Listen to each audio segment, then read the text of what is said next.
गांव गड़बड़पुर वैसे तो एक शांति प्रिय गांव था, लेकिन जब भी वहां कोई निर्माण कार्य होता, पूरा गांव एक बड़े तमाशे में बदल जाता। और इस तमाशे के मुख्य सूत्रधार थे रामलाल ठेकेदार। रामलाल अपने आप को गांव का सबसे बड़ा ठेकेदार समझते थे। भले ही उनकी ठेकेदारी में अब तक सिर्फ एक टूटा फूटा कुआं, आधी बनी सड़क और 2 गायों के लिए बनाई गई एक अधूरी कोठरी ही शामिल थी, लेकिन उनका दावा था कि गांव में जो भी कंस्ट्रक्शन होता है वह उन्हीं की देखरेख में होता है। गांव के सरपंच ने एक दिन घोषणा की कि गांव में एक नई सड़क बनेगी। रामलाल ने तुरंत अपनी छाती ठोक कर कहा, यह काम मेरे अलावा कोई नहीं कर सकता, मेरे पास सालों का अनुभव है।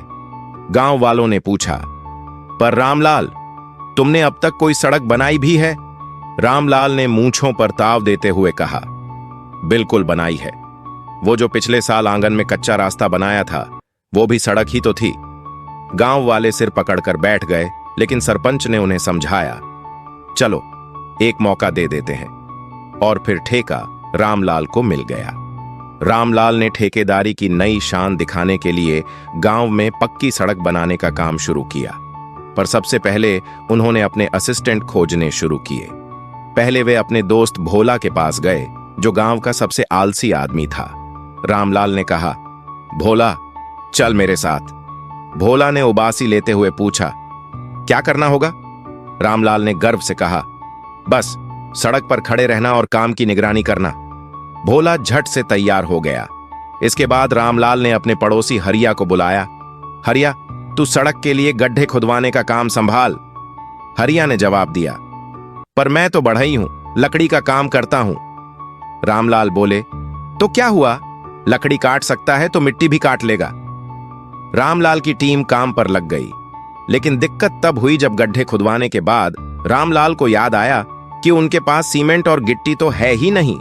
भोला बोला, अब क्या करें? रामलाल ने कहा, कोई बात नहीं, गांव की मिट्टी बहुत मजबूत है, उसी से सड़क बना देंगे। गांव वाले जब देखने आए तो सड़क के नाम पर उन्हें खेत जैसा कुछ दिखा, जिसमें छोटे छोटे पौधे उगने लगे थे। किसी ने पूछा, यह सड़क बनाई है या गेहूं बो दिया? रामलाल ने तुरंत सफाई दी, अरे भाई, ये प्राकृतिक सड़क है, इसमें हरियाली बनी रहेगी, धूल भी नहीं उड़ेगी। गांव वाले हंसते हंसते लोटपोट हो गए। ठेकेदारी में पहली बार असफल होने के बाद रामलाल को दूसरा मौका तब मिला जब गांव में नया तालाब बनाने की बात हुई। इस बार उन्होंने ठान लिया कि कोई गलती नहीं करेंगे। उन्होंने तालाब खोदने की जगह अपने पुराने खेत को ही तालाब घोषित कर दिया। गांव वालों ने पूछा, रामलाल, ये तो पहले से ही गड्ढा था, इसमें पानी कहां से आएगा? रामलाल बोले, अरे चिंता मत करो, बारिश आएगी तो अपने आप पानी भर जाएगा। पर रामलाल की बदकिस्मती, उस साल गांव में बारिश ही नहीं हुई। नतीजा यह हुआ कि उनका तालाब पूरी तरह सूखा पड़ा रहा। गांव के बच्चों ने उस गड्ढे को क्रिकेट का मैदान बना लिया। रामलाल की ठेकेदारी के चर्चे अब पूरे गांव में फैल चुके थे। गांव वालों ने सरपंच से शिकायत की, सरपंच जी, अगर रामलाल को ठेकेदारी से नहीं हटाया गया तो जल्द ही हमारा पूरा गांव ही गड्ढा बन जाएगा। सरपंच ने मजबूरी में रामलाल को ठेकेदारी से हटा दिया। रामलाल को जब यह खबर मिली तो उन्होंने ठेकेदारी छोड़कर नया काम शुरू कर दिया, गांव का सलाहकार बनना। अब वे लोगों को मुफ्त में सलाह देने लगे कि कैसे सड़क बनाई जाए, कैसे तालाब बनाया जाए और कैसे घर की मरम्मत की जाए। मजेदार बात यह थी कि अब भी कोई उनकी सलाह नहीं मानता था। कुछ ही महीनों बाद गांव में एक नया प्रोजेक्ट आया, पंचायत भवन बनाने का। रामलाल को फिर से उम्मीद जागी और उन्होंने सरपंच के पास जाकर कहा, सरपंच जी, मुझे एक मौका और दीजिए, इस बार मैं कोई गलती नहीं करूंगा। सरपंच ने कहा, ठीक है, लेकिन इस बार तुम केवल मजदूरों की देखरेख करोगे, काम अनुभवी ठेकेदार करेगा। रामलाल ने अनमने ढंग से हामी भर दी, लेकिन ठेकेदार से दोस्ती करने में देर नहीं लगाई।